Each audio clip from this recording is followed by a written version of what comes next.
Martina's analysis would be compelling if all you were doing was eradicating the Seanad. The analysis would be compelling if all you were being asked to do was to delete the Seanad as it currently exists. You're not. What you've been asked to do on the 4th of October is delete 40 plus sections of the Constitution, which not only get rid of the current Seanad, but those very same sections empower you to vote in a Seanad election, everybody, one person, one vote. The very same sections are the ones that make the Seanad the people's institution, one of the people's institutions, rather than that of the senators. You are not being asked for an opinion poll instinctive reaction to the current Seanad setup.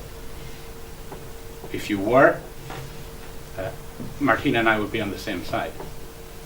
You're being asked to tear out of the Constitution constitutional provisions, 40 plus of them, which introduce a range of safeties and protections within the democratic process itself, and which would enable an entire transformation of the Seanad, and it's the best chance it seems we're going to get at some transformation of the Houses of the Oireachtas itself. There's a school of democracy that believes, I call it the occasional mandate school, that the people only get a say once every 4 or 5 years. They vote a government, and then the Dáil meets.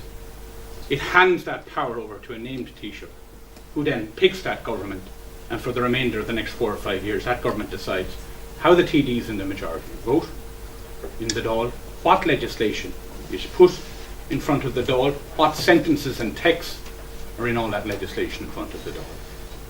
In the modern context, that is not, and there never was, the concept of what democracy was designed to achieve and do. I argue, and I've argued at many venues, for a no to this referendum, because I say even in its current weakened state, and it's in a very weakened state, and has been put in a very weakened state, and left in a very weakened state by the Dáil, even in that state, the Seanad has some impact. And that if transformed in the mechanism through legislation as proposed, it could be a very useful secondary house in our system and a radically diverse democratic space in our politics.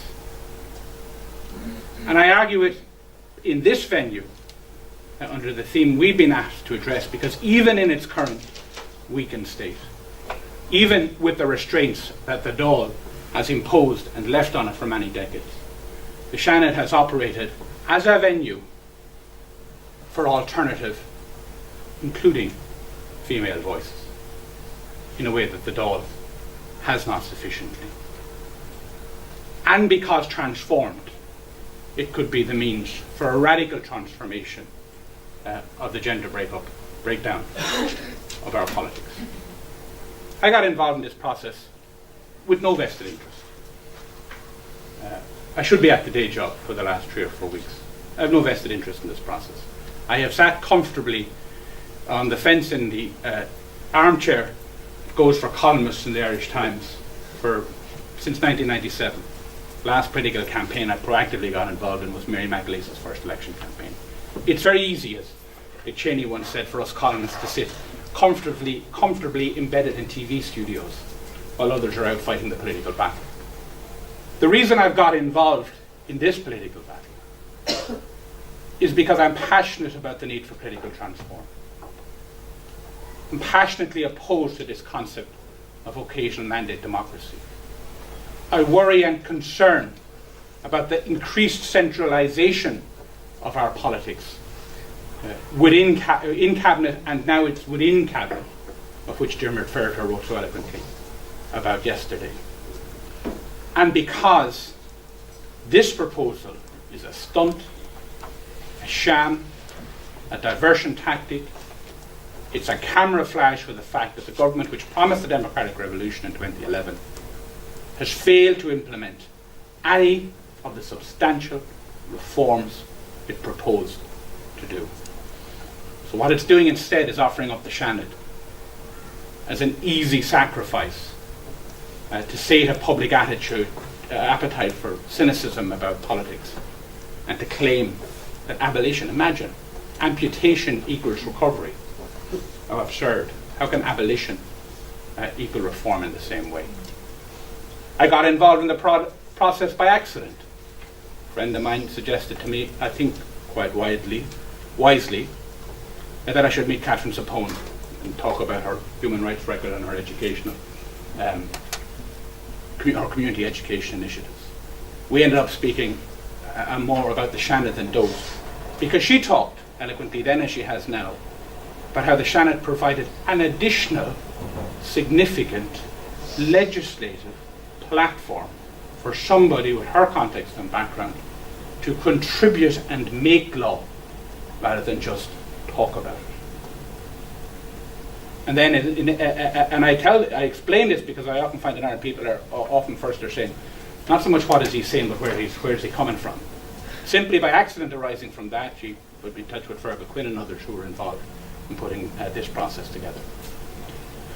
And I've long argued, since I first did a study of the way Chris Patten, as the last governor of Hong Kong, used functional constituencies, vocational constituencies, within the confines of the law he was tied into under treaty with China, to bring democracy to Hong Kong before it went back to China, with the manner in which, if we used functional constituencies for the Seanad as we have, and we gave every person one vote, we could transform and input a different dynamic in our politics than the rudimentary constituency geographic localised system that we have in the Dáil, which should be the strongest house, which has the most direct mandate, but shouldn't have it all on its own.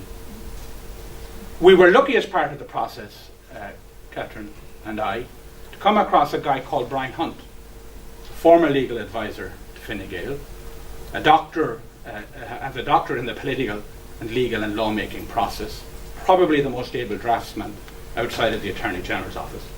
And on a pro bono basis, over weeks and months, he worked with a group of us to write a piece of legislation to show what could be done within those constitutional provisions that you're being asked to delete on the 4th of October. And it established that you could introduce one person, one vote. Everybody in the country who votes in other elections could have a vote in Seanad elections. And you could, by law, limit that to one vote.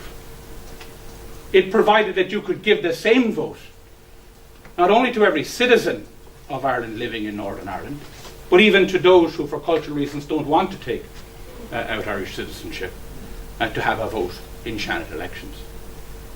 You could, in that law, and it's been drafted in the bill that Catherine has just shown, give a vote to people of Irish passports, including the tens and tens of thousands who've left in recent years, abroad, provided they register with the embassy.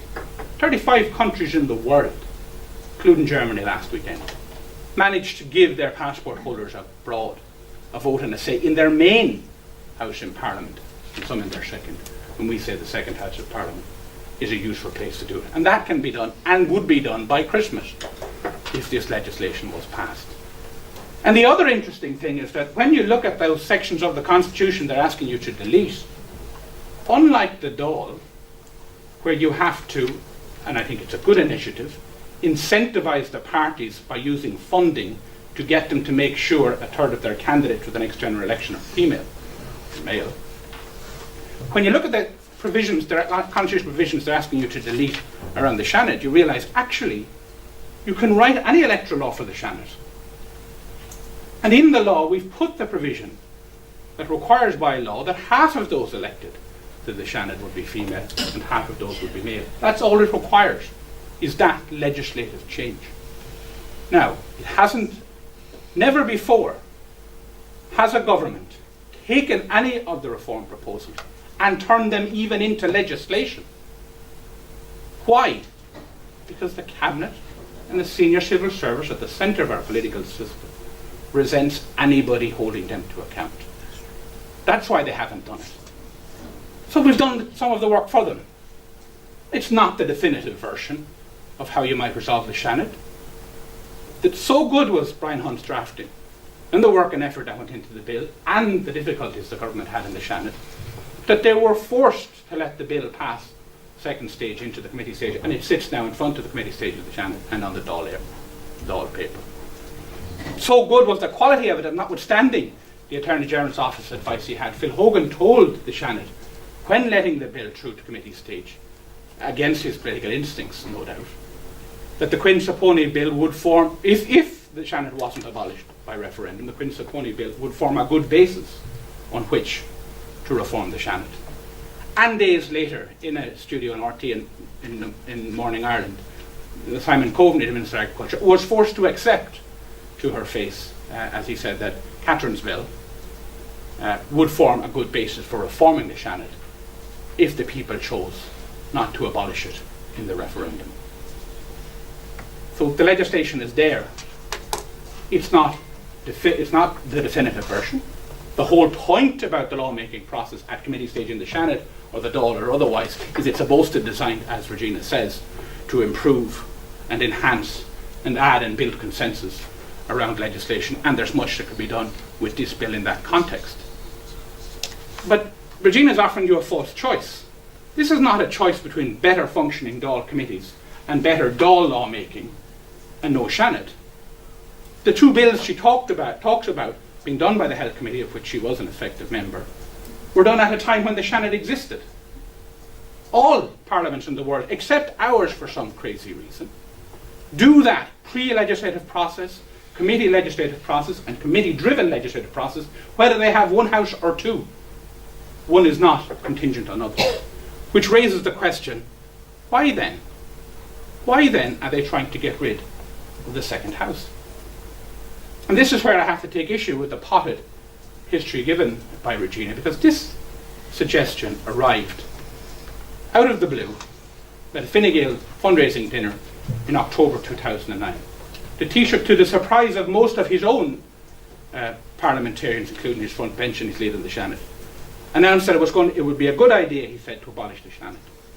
8 weeks earlier, I sat in a hotel room in Glenties, McGill Summer School, at a session where Sean O'Rourke put to him the question, what about the Seanad in the context of political reform? And he put forward an eloquent case for why the Seanad should be reformed, could play a role in the oversight of European legislation, needed to have its electorate changed, perhaps along the lines we proposed. And yet 8 weeks later he changed his mind at a time and circumstance where he was under pressure in his leadership because Eamon Gilmore was stealing a march on him and other matters. So he floated the Seanad abolition, the introduction of drunk tanks for those who have too much drink and are being publicly disordered in the nightclub of Temple Bar or whatever, and the concept of abolition of the Irish, kind of these populist, and the reportage then and now by those who wrote most extensively on Fine Gael, including Kevin Rafter, was that it was driven by a process that they looked at opinion polls, decided Enda Kenny needed to do something to shore up his position, and these kind of populist proposals was with it. It's an extraordinarily populist proposal, and I can see why it's popular, for all of the reasons that Martina has so eloquently outlined. But the fact that the Seanad is left weakened and restrained, and has the element of patronage of which Martina talks, is a function of the Dáil and a function of the centralised control which Cabinet and Senior Civil Service likes to keep on our system. The female voter and member of our societies has most to fear, in my view, from that continued centralisation of our control, our political system, because there are so few female voices in it. But the more real and substantial alternative debating political and legislative chambers there are, the more opportunity there is for the female voice to be heard, as it has stronger and more effectively in the Seanad as anywhere else. And the great difference is the sections you're being asked to delete. It's not just, of course, on a computer game, delete 60 politicians, instinctively everybody would press the delete button, especially if the false promise of 20 million coming out the bottom of the slot machine was being offered to you. Of course you would. What we say is, when you click that button, another window emerges and it says, are you sure? Are you sure there isn't an alternative? Are you sure there isn't an opportunity? Are you deleting more than what they're suggesting?